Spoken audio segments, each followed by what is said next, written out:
transformative change at the WHO, implementing long-term strategic plans to deliver measurable impact, and has also overseen the international response to some of the biggest public health crises of the modern era, including the Ebola epidemic and the more recent COVID-19 pandemic. Prior to his appointment at the WHO, he has served in Ethiopia's federal government, both as Minister of Health and of Foreign Affairs, and has held various leadership positions in global health, leading the fight against AIDS, tuberculosis, and malaria. We truly are honored to have you here with us at WES 2024. Without further ado, please welcome Dr. Tedros Ghebreyesus.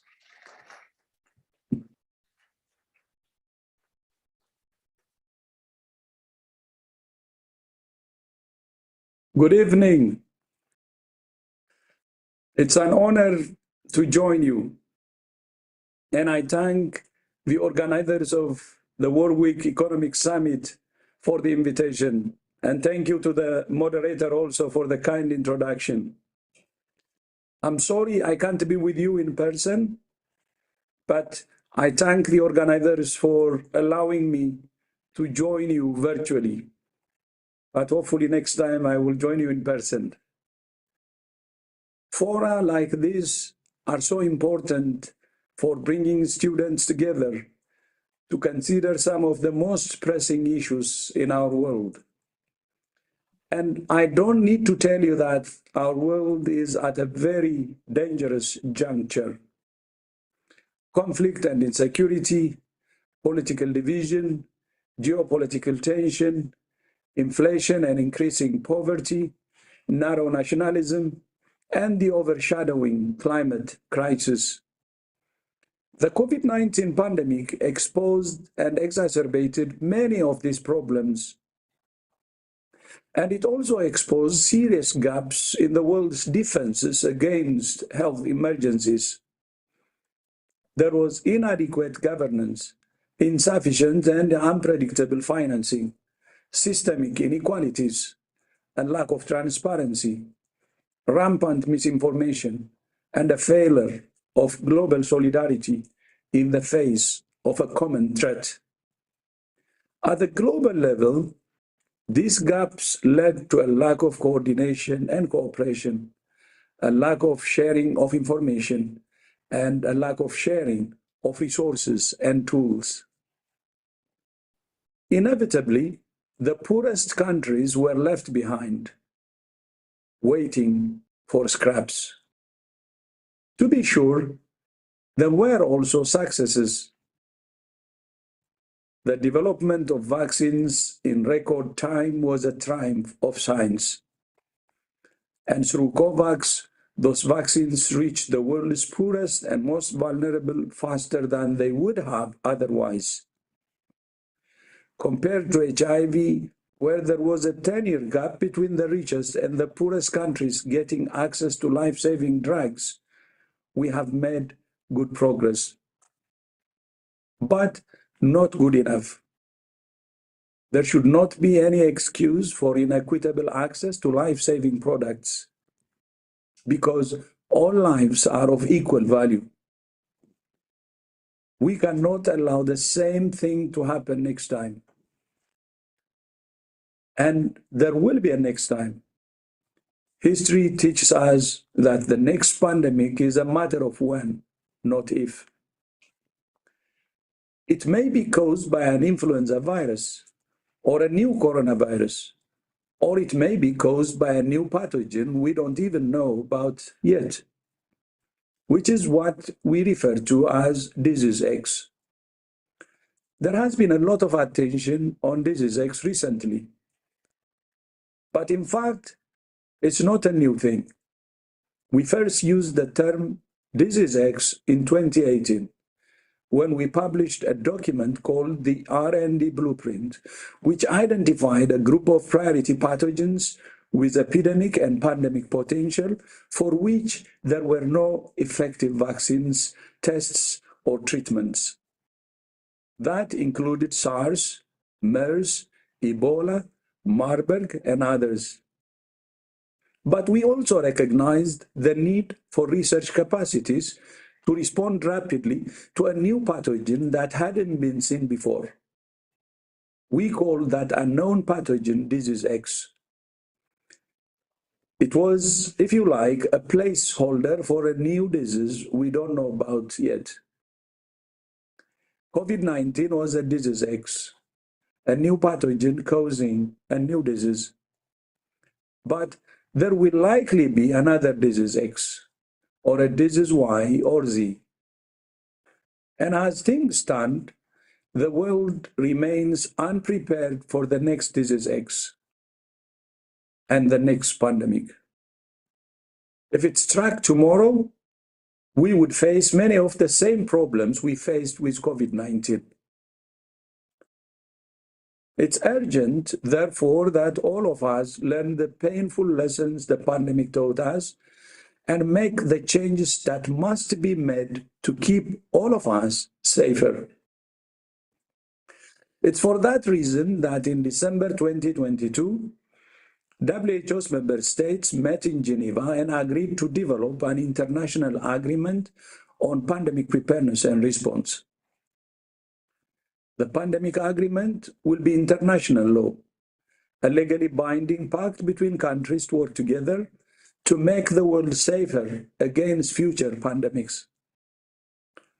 The draft agreement has been developed through a process of extensive consultation and public hearings. Everyone has had an opportunity to contribute. Public health experts, civil society, the private sector, academic groups, student associations, and members of the general public. When they started on this journey, countries set themselves a deadline of completing the agreement in time for adoption at the World Health Assembly in May of this year. However, there are currently two major obstacles to meeting that deadline. The first is a group of issues on which countries have not yet reached consensus. They're making progress, but there are still areas of difference that need further negotiation. None of them are insurmountable. If countries listen to each other's concerns, I'm confident they can find common ground and a common approach. It's essential that countries resolve these issues in time for the World Health Assembly in May. I believe they can and will. Failure to finalize the agreement will be a missed opportunity for which future generations may not forgive us. We must seize this opportunity. The second major barrier is the torrent of fake news, lies, and conspiracy theories about the pandemic agreement. Maybe you have heard some of them. That the agreement is a power grab by WHO, that it will cede sovereignty to WHO and give it power to impose lockdowns or vaccine mandates on countries. These claims are completely false. The agreement will give WHO no such powers. WHO did not impose anything on anyone during the COVID-19 pandemic. Not lockdowns, not mask mandates, not vaccine mandates. We don't have the power to do that. We don't want it. And we're not trying to get it. These are decisions for governments who are accountable to their people.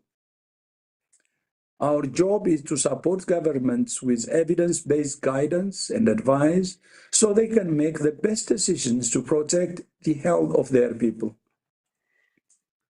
But the decisions are theirs. Anyone who says the pandemic agreement will give WHO any power over sovereign states is either uninformed or lying. But don't take my word for it. The draft agreement is available on the WHO website for anyone who wants to read it. And anyone who does will find that it does not include a single sentence or a single word giving WHO any power over sovereign states. That's because it's sovereign states themselves who are writing the agreement. Why would they agree to cede sovereignty to WHO? The agreement has been written by countries, for countries, and will be implemented in countries in accordance with their own national laws. In fact, WHO will not even be a party to the agreement. The parties are governments and governments alone. The agreement also includes a provision that will allow any party, any country, to withdraw from it at any time. Far from ceding sovereignty, the agreement actually affirms national sovereignty and national responsibility in its foundational principles. In fact, the agreement is itself an exercise of sovereignty. It's about what countries are committing to do to keep themselves and each other safer from pandemics. They're committing to strengthen their own health and regulatory systems, to develop and implement national pandemic plans, to protect and invest in health and care workers, to build capacities for research and development, to ensure equitable access to vaccines and other products, to strengthen international sharing of knowledge, data, and technology, to share biological samples with each other for research and development, to establish a global supply chain and logistics network, to communicate better with their populations, and to finance their work on pandemic preparedness. Is there anything in that list that's a problem? Is there anyone who thinks countries should not cooperate? Does anyone think countries should not share information? Does anyone think some people are more deserving than others of access to vaccines and other tools? The pandemic agreement is not a conspiracy. It's a commitment. A commitment that your governments are making on your behalf to protect you and future generations. And they are recognizing that they can only do that by working with other countries. Because pathogens have no regard for the lines humans draw on maps, nor for the color of our politics, the size of our economies, or the strength of our military. For everything that makes us different, we are one humanity, the same species, sharing the same DNA and the same planet. We have no future, but common future. Doesn't it just make sense for countries to work together on a common threat? After all, that's what the United Nations is. Nations uniting to find common solutions to common problems. The UN Charter, the Universal Declaration of Human Rights, and the Geneva Conventions are all treaties in international law that have shaped the world in which we live and continue to do so. Likewise, nations have signed numerous treaties against human-made threats, like nuclear, chemical, and biological weapons, tobacco, and climate change. So surely, it makes sense for countries to agree on a common approach to a common threat that we did not fully create and cannot fully control. A threat that comes from our relationship with nature itself, a threat that comes from a virus. Dear friends, although most young people didn't lose their lives to COVID-19, they lost many other things. Many of you lost social contact and suffered isolation, anxiety, or depression. Many of you lost out on the interaction with teachers and fellow students. That's such an important part of education. Many of you lost your jobs. Maybe you even lost someone you loved. And you weren't the only ones. The pandemic inflicted huge losses on communities, countries, businesses, and economies. Those losses must not be in vain and must not be repeated. We can make sure they're not. The pandemic agreement is mission critical for humanity. If it had been in place before COVID-19, we would not have lost so much. We would not have suffered so much. As the generation that lived through COVID-19, we have a collective responsibility to protect future generations from the suffering we endured. As young people, you have the most to gain from a strong agreement.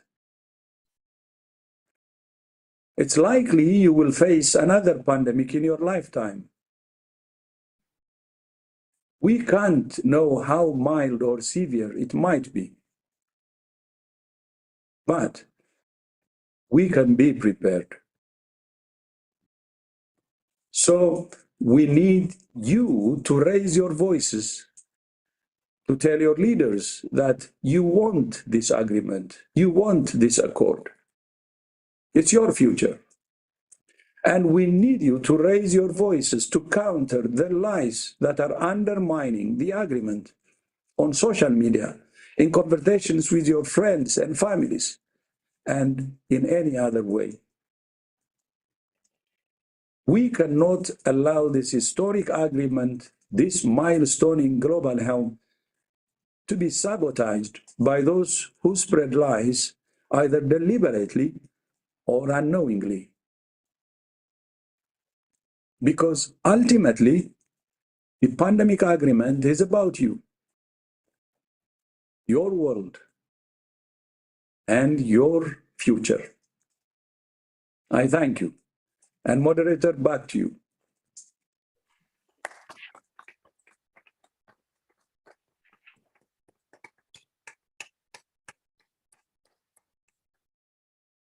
Thank you, Dr. Tedros, very much for your wise and preventive words, especially in the context of global pandemic as we've witnessed and lived. So I want to share some insight. At WES, the pandemic forced us to adapt to a hybrid format. And this year, we want to reflect on the impact of the pandemic and the need for an international treaty of preparedness and response. As a forum that connects students from all around the world, as we can see, we wanted to kickstart a campaign that empowers young people to become advocates for a pandemic accord by sharing their stories. Over the last few days, we have been calling on you to share your stories with us, and we wanted to welcome some of those students to engage in this conversation. I would like to introduce some of your fellow delegates, starting with Elizabeth, Catherine, Sergi, and Sophia.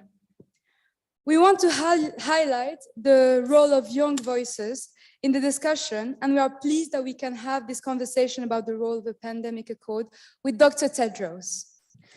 Before we hear from our student panelists, I want to remind you of our online Q&A platform.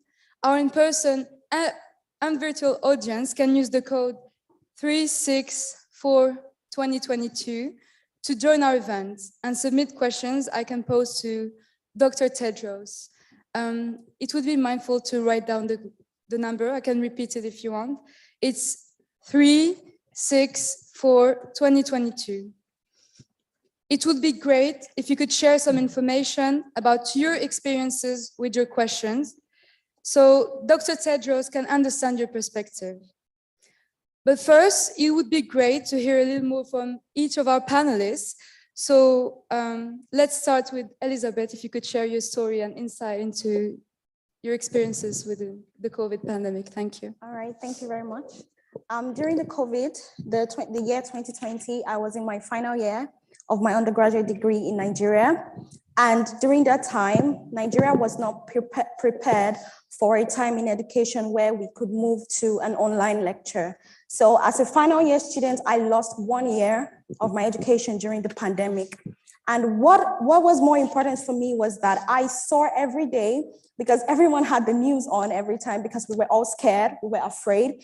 And I saw every day how CNN had this record of daily deaths, daily everything, the record was there every time. And it was just so intriguing for me that we could see how we were generating so much data and how this affected every single one of us. So in that period, I couldn't go to school. I didn't have any job, no money. I was with my parents. They couldn't go to work either. So it was a tough time for every one of us. And I saw that if only I had a skill that I could be doing while at home in the event of the lockdown, that would have really made tremendous effort in my life and in the finances of my parents.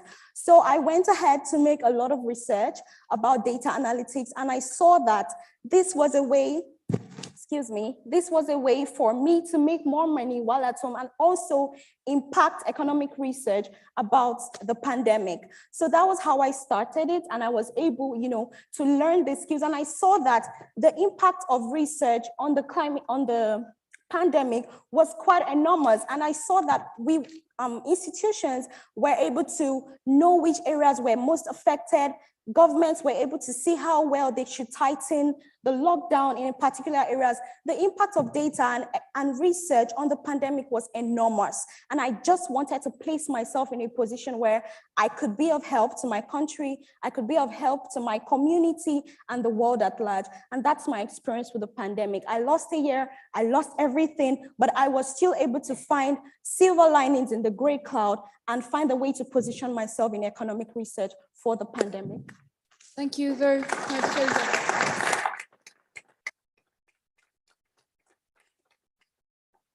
Thank you very much for sharing your story. I was wondering what inspired you to come to us and share your story with us. All right, thank you very much for that. What inspired me really was the proposed accord. And one highlight I got from the accord is that there was a need to ensure equity in access to the tools to prevent diseases. To prevent further pandemics. And when you look at a country like Nigeria, we did not have so much access to preventable tools. Although we didn't have as much death tolls as the rest of the world, but we were affected in terms of poverty rates. And it was so much for us that we did not have sufficient healthcare, to prepare ourselves for this pandemic. And, I just had to come share my story and say that we as youths, we have this power in our hands. We have the ability to ensure that we create change. And one way I have positioned myself to do this is in the area of research and analytics. That way I can show that in my future and for future generations, if we are able to create measures, sustainable solutions through data and research for the pandemic, then we can stop further pandemics from happening or ensure that we are better prepared for the pandemic. Thank you very much, Elizabeth. We'll now move to Catherine to share your insights and your stories and how you lived the pandemic and why you are so eager to share your story today with us. So my name's Catherine. I'm from the University of Southampton. And during COVID, I was at the end of my sort of secondary, my A-levels, so kind of the end of school exams. Because we ended up having our exams cancelled, which at the time I was quite happy about because I didn't have to do the exam. But it did mean that it was a lot harder to get back into the practice of doing exams when we started university. And then kind of moving into, and also I think we had our grades based off mock exam results. And I know for some people, if they kind of don't do so well in mock exams, but then improve a lot after getting those results, and they didn't really have that chance to improve on those results. So I think given your A-levels sort of decided which university you could go to, or if you could go to university at all, I think that was quite a big impact for a lot of people. And then I started university in COVID as well. And I think we had a lot of lessons online and things like that, and that made it quite difficult in terms of socializing. And when you're leaving home for the first time, you're already quite homesick and you want to see your parents and things like that. But if you can't, and you can't really see them, and you can't make friends to help distract you from homesickness, that made it quite difficult. And then sort of after Christmas, we got locked down at home, which meant you were sort of with your parents, so you didn't have the homesickness problem. But then it sort of meant that, for me at least, I became very, very focused on work because there was nothing else to distract me from it. So it kind of didn't really have much of a work-life balance, and became very, very stressed. So that wasn't much fun. So I was interested in getting involved in this and sort of sharing my story, because I think young people were perhaps quite often overlooked, because they weren't necessarily the ones that were they weren't the people who were most likely to die from COVID. But there were kind of the secondary impacts which did affect you quite a lot. So as I say, things like education, you're at a quite key period of your life, for example, particularly if you're doing exams, because that can kind of determine eventually what job you can do, whether or not you go to university and things. And there are still impacts today. So kind of what school attendance is like, and sort of child mental health as well. So I think it's really important that young people do share their stories and kind of make it clear that it was, it affected young people as well, even if it wasn't directly in the sense of dying from COVID. So, yeah.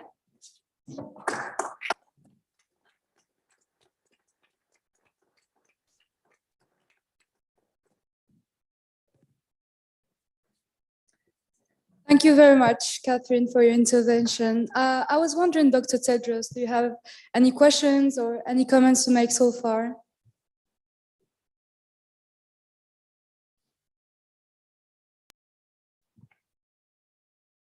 Yeah, thank you.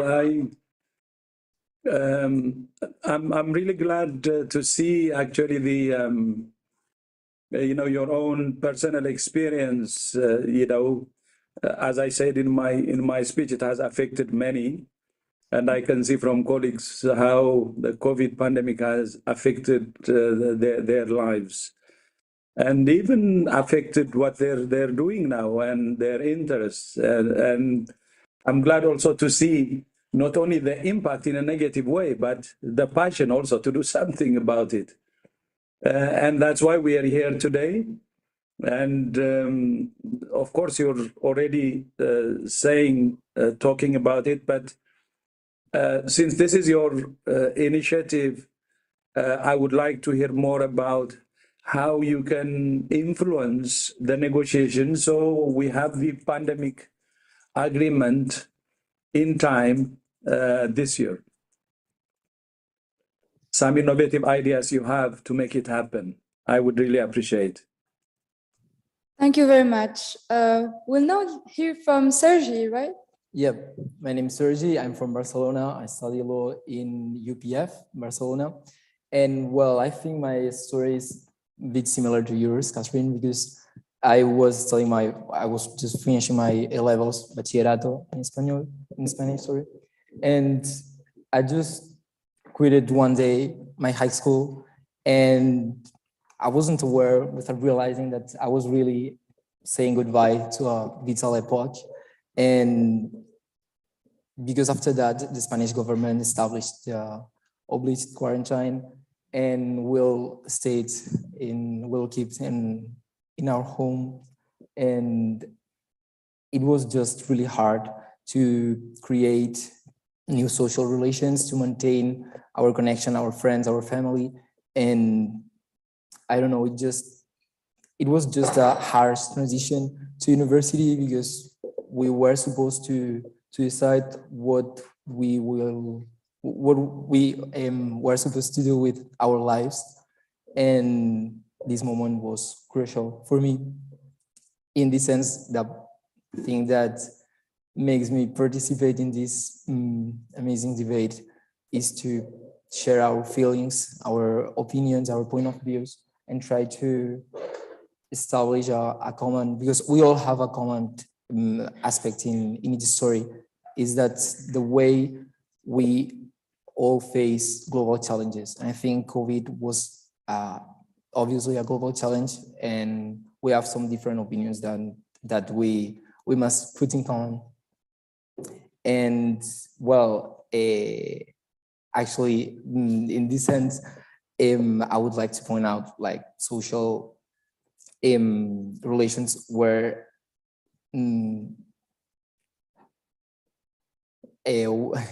sorry, that social relations were established only by technology. So we just developed a dependence on technology.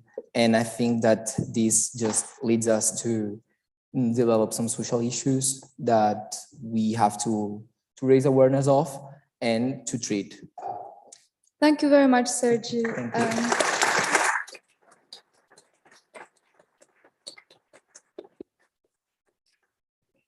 In your opinion, why should young people get more involved in these conversations? Why is it that important?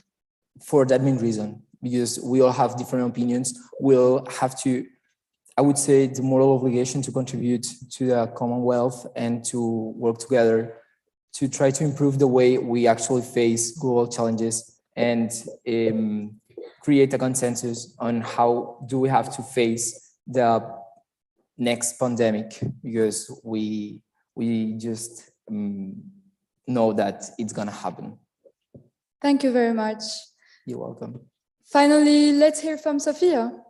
Hi, I'm Sofia, also from Barcelona. And as Catherine and Sergi, I did my final year of Bachillerato, high school. During the first months of the pandemic, we were all locked up. And we sort of were like the guinea pigs of this transition to a digital education. We were supposed to be digital natives, but at the same time, we were just like suddenly finding ourselves that we had to learn from online platforms without having ever learned how to do this. And at the same time, teachers were suddenly facing this new way of teaching. So they were also learning. So I feel like, yeah, this also continued during the first year of university. Actually, in Spain, many of us did our whole first year of university from home, online. And somehow, like, we were building the basis of our future professional knowledge.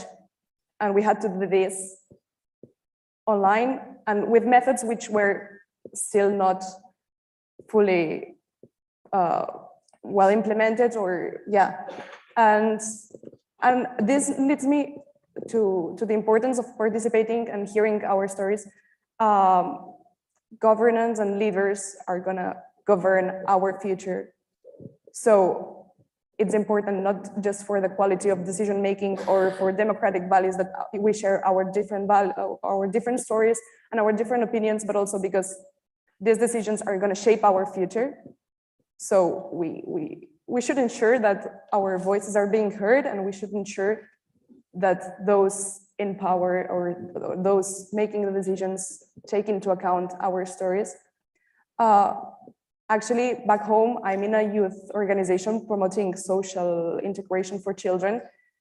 And we found ourselves during the first and second year of the pandemic that we had to work with children, work in integrating children. And we had to do this online. And this just like, we felt that this just accentuated inequality, already existing inequalities. And yeah, like, we know better than most people how this was. we heard also the children's stories firsthand. And yeah, that's why, like, we're a bit older than these children, so we also should bring their stories to the table and ensure that they are going to be in the future with us, so ensure that they are being heard. Thank you very much, Sophia.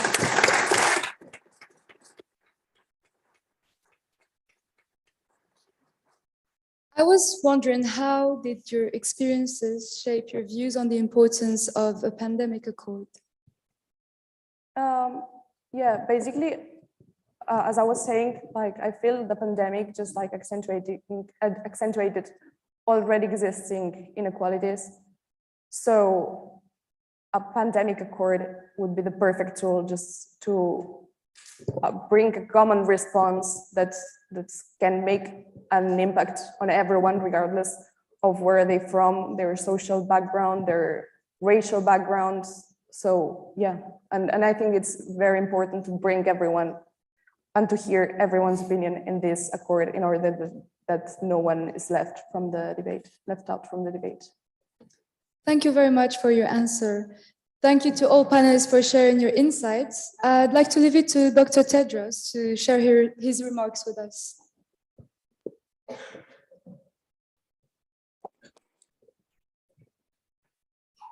Yeah. No, thank you very much indeed. You know, I'm really glad that you know, you're taking this head on, because this is your future, as I said, and your voice is very important in many ways. One, it brings fresh perspective. You're not stuck with the status quo or some status quo because you're young and you know you can bring new ideas and approach. So you have to use that your fresh perspective.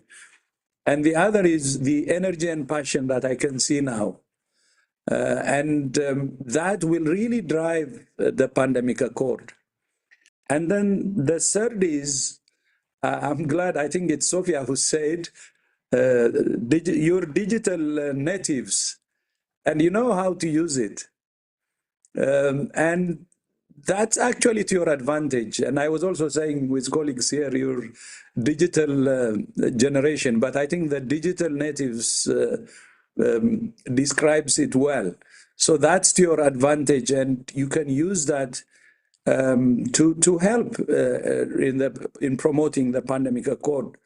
Of course, that digital native advantage also means you're networked, so you can mobilize, and through mobilization, your voice can be heard.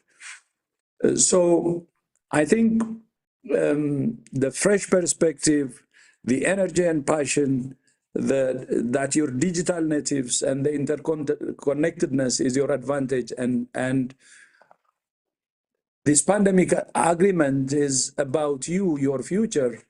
So I hope you will deliver in time to have the agreement this year.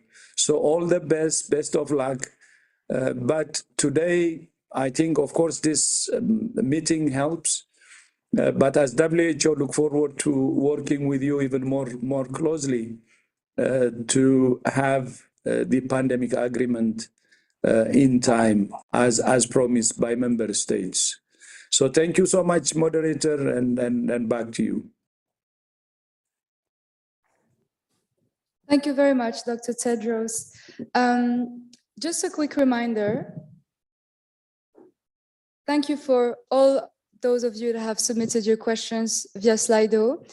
Just want to remind you of the code, which is 3642022. And as we start, we already have plenty of questions. And our first one is from our online audience. And it is Jordan, a first-year medical student at Harvard Medical School and the founder of the Medical Communications Coalition, which is a team of students leaders who are working to create TikTok and Instagram content to help educate youth about the pandemic accord. So the question that Jordan asks is the following: how can we best fight misinformation surrounding the pandemic accord, especially on social media?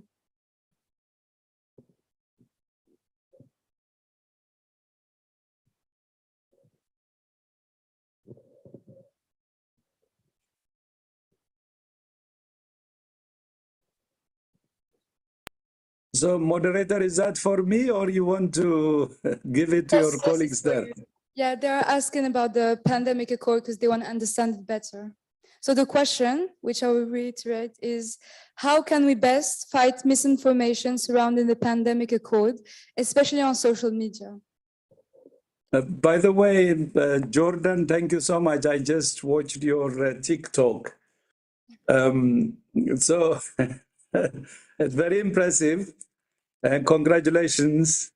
And I think you have already answered the question by actually acting. You have done it. So the question is, how do we mobilize all the young people to contribute in the social media to explain what the accord means to you, to show them that this is your future. So everybody says with one voice, this is our future and this is what we want. And you can even include specific things like equity, for instance, which, during the panel, I think the panel members have already said, lack of equity was one of the problems during this pandemic.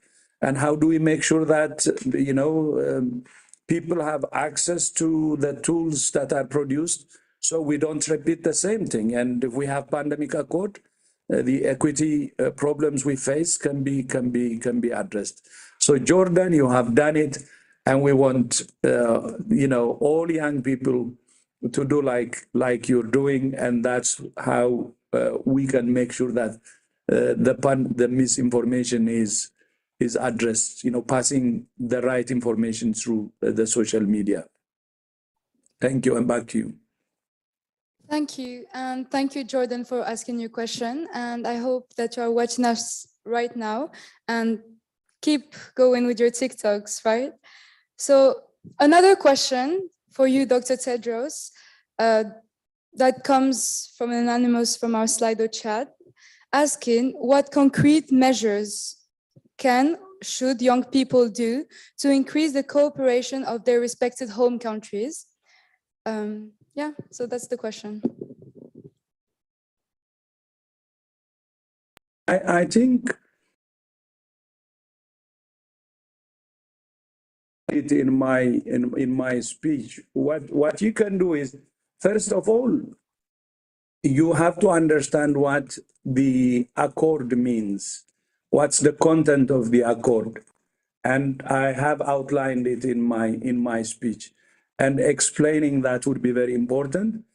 And also asking for it, because the list actually covers the areas where we have seen challenges during the pandemic. So you can talk to your leaders saying we should not repeat the same mistake, and these were the problems and these are the solutions. And the government should agree on the solutions, whether it's equity or whether it's sharing of information or whether it's finance and other contents of the pandemic agreement to be supported by your respective governments. So please have a look at the list of negotiations that are happening. I know you know the challenge that we have faced, and press for the solutions to be incorporated into the accord. So we have the accord to not repeat, agreed on time, not repeat the same mistake again, and we will be better prepared in the future. Thank you very much for your answer. As you've heard, all our panelists come from different countries and regions in the world. So I'd like to ask you the same question so you can provide your personal insights from your point of view.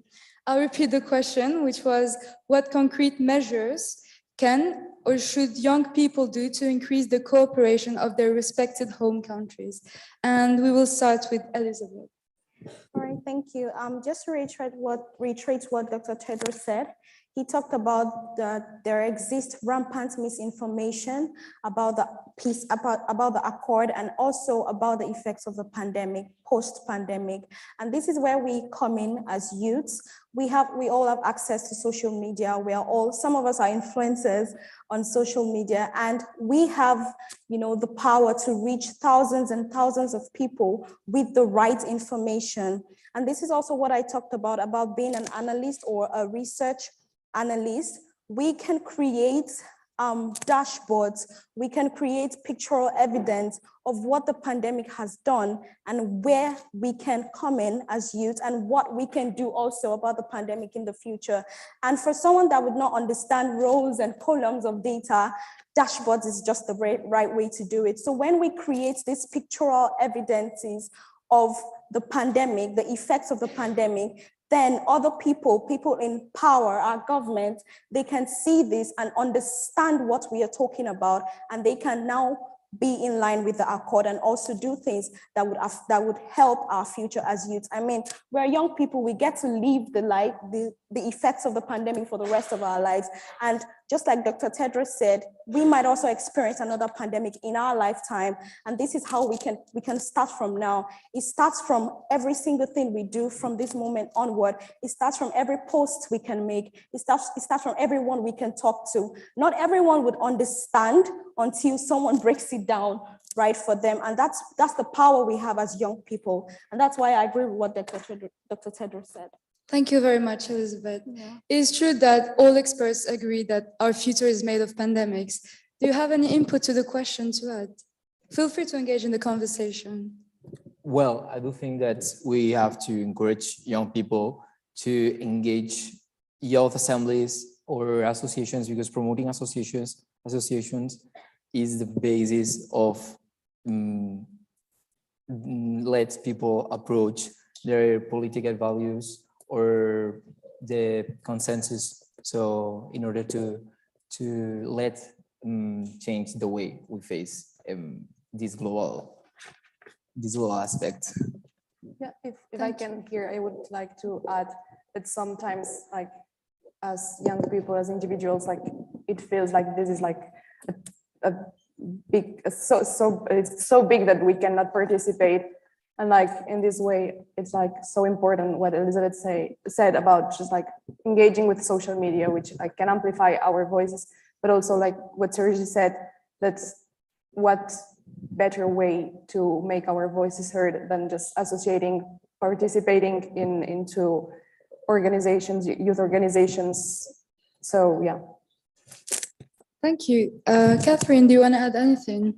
Yeah, so I think probably you can just sort of start at a very small level and maybe just speak to friends if they've got kind of misinformed ideas about the accord, and just kind of break those down. And maybe sort of if you're part of a university, then you can always kind of speak to your student union and see if they can release a statement about it or something like that. Or you can write a letter to your local MP or something like that. There are sort of lots of little things you can do that I think it's easy to think, oh, you need to take on the whole world, you need to go viral and things like that. But there are kind of, I think it's important to remember that there are kind of these smaller things that you can do, to like writing a letter to an editor or something for a newspaper or something like that, to kind of work your way up.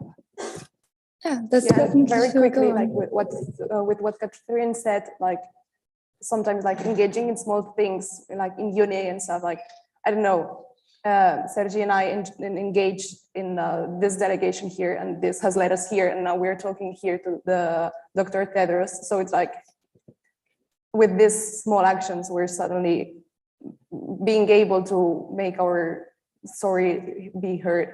So yeah, I think it's definitely true, because I view it as follows: the people that have the power to make decisions right now will probably not be as impacted as we are going to be. And it may be too late by the time we get to act on it and have the power to do so. So that's why the pandemic accord is even more relevant nowadays. And yeah, thank you very much for answering the question. And I hope that Dr. Tedros gets more insight from us. We'll now move into the next question, which is how can we further emphasis on mental health and how to better support people during the pandemic who have lost their jobs, studies, loved ones? I would just like to remind you that it's a conversation, so feel free to answer the question. Dr. Tedros too, you can engage anytime with the panelists, and whoever wants to start answering might. Yeah.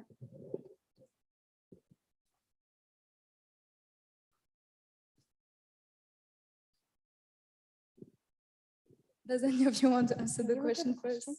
Yeah, so the question is, how can we further emphasis on mental health and how to better support people during the pandemic who have lost their jobs, studies, and loved ones? I think we all know people that suffered from the pandemic. I mean, me the first. My sister's best friend lost her dad while he was in complete perfect health. Like, no one would have thought that if he ever caught COVID, he would be the first one to die, right? Many people would, like, it's not necessarily the older ones or the weaker ones that get to die because of COVID, and they all get impacted. So how can we support these people, like, through these hard times? How, like, even if we do not suffer from the consequences of the pandemic? Okay, I'll go first. Concerning that, we have seen that, like I said before, the youth, we have so much power in our hands. And one way we can support people, and I'm talking from experience, I went through a lot during the pandemic because I was seeing myself losing 1 year of school just because my school did not have the capacities to handle online lectures. One thing I have seen is that youth have the power, and I have a friend in Nigeria. She created an organization that caters to people that lost a lot of things post-pandemic, and she doesn't just do that for the pandemic, she does that for also environmental crisis, because we're facing a lot of that in Nigeria. And she kind of created this safe space, you know, for people to come and talk about their problems. And then they were able to guide them onto professionals to help them in these cases. And I see that a lot of people have faced post-pandemic these kind of issues, but they do not see the platform or the places to go talk about these things. And sometimes mental health issues are kind of disregarded, especially when you speak up online. You could hear things like, oh, be strong, it's not that deep, but it is that deep. And these are the issues that we are talking about. So we could all come up with a lot of things, platforms for people to talk safely about what they're going through post-pandemic. And yes, it's been almost 4 years after the pandemic, and we see there are still a lot of people suffering from the effects of the pandemic. So we can come up with organizations, we can come up with community talks, we can come up with, even in the school, we can come up with shows and things that talk about the impact of mental health and how, you know, youths can become involved in this. That way, we are spreading the information, we are also getting help to people who need access, who need this help, and then in the long run, it all trickles up to, you know, becoming big. Definitely, small actions have bigger impacts on a bigger scale, right? Yeah. Do you have any insight on the question? Yeah, actually, I don't know, it may be quite an obvious answer, but like, I think one of the worst effects of the pandemic, like in terms of mental health, was like isolation. So that's why many people then just like suffered so much, apart of course from the like obvious health effects. So I think that we should all realize and raise awareness of the fact that we should create like a very basic level support network. Just, it's like an obvious thing, but like asking our friends, our family, how are they doing? Giving them the space to speak up and to talk about, because sometimes just like we engage in bigger things, and sometimes what we just need is just like to break this isolation within our closest networks. So yes, definitely. As we know, COVID impacted us at the time during the pandemic, and it still impacts us today. I'd say me the first. I suffer from long COVID. I mean, you didn't know obviously, so I'm telling you now. I've got COVID 4 times, and the last time was last September. So it has impacted me way after the pandemic ended, if we can say that the pandemic ended at some point. And I still suffer from the consequences nowadays. Like, it has definitely given me less energy to keep track in my studies, I'd say. I get tired faster. I'm more inclined to get sick. I never miss a day of school throughout my whole school history. And ever since I caught COVID, I can literally get so sick just if there's a wind or if I don't dress warm enough. So yeah, we can see that COVID still impacts people in their lives nowadays, even in small, let's say, areas of their lives. So how do you think COVID still impacts you today? Well, actually, first of all, I do think that young people were blamed for the infections provoked by COVID, at least from my point of view, and that we created a generational gap between adults and young. So we, at least me, I felt really excluded from the actually adult society. And I don't know if you share this opinion, or do you share this opinion? Yeah. So I do think that in this sense, mental health is really important, but we have to take into consideration that society did blame young people for actions, and generally we were aware of the situation and we were not treated as we were supposed to. Thank you very much, dear panelists, for your intervention. Now I'll leave it to Dr. Tedros for a final remark on the subject. So what do you think, Dr. Tedros, about the topics we've discussed so far? And how did COVID impact you, and how does it still impact you? I mean, regardless of your position as Director General of the World Organization. Yeah. No, thank you. First of all, I'm glad that you invited me in your forum. Thank you so much. I wish I could be there with you in person. And second, I'm really impressed by the initiatives you have already started. You know, the pandemic accord, the member states have agreed to have a deal by May 2024 this year. And your participation will be very, very important. And I'm very encouraged by our discussion today.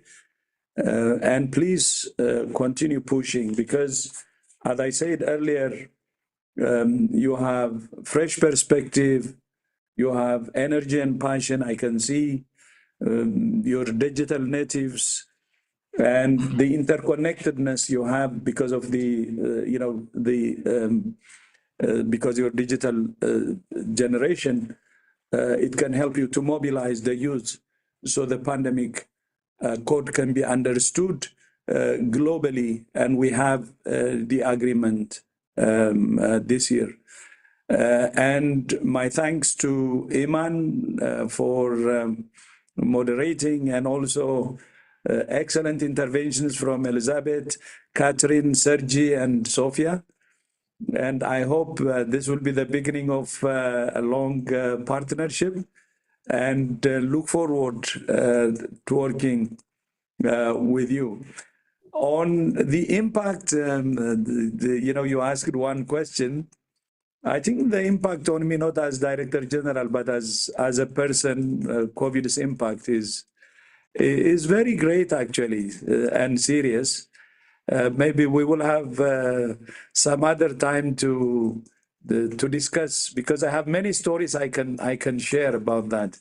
So since we're running out of time, look forward to tell you some stories from starting from when the pandemic started, and especially at the height of the pandemic. But like you, as a member of the global community, of course, myself and family have been affected by it. So thank you so much again for this opportunity, and look forward to working with you closely in the next few months until May to have the pandemic accord. And please use your power, use your voice. It can make a difference. And this is your future. Thank you so much. And back to you, Iman.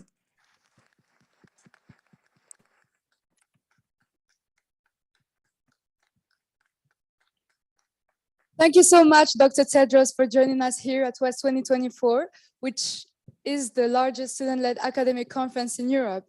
We have heard the need for action and power of young people while you are here with us. And when you return to your respective universities, we ask you to join us.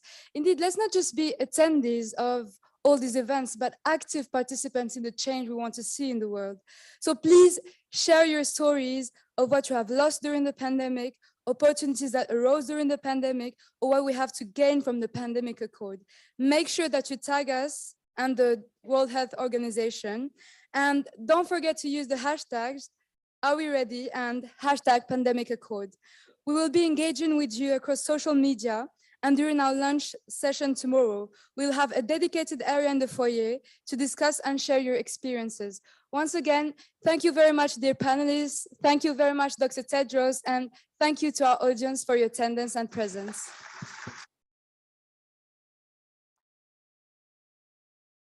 I'll now leave it to Matthew for some closing remarks. Thank you.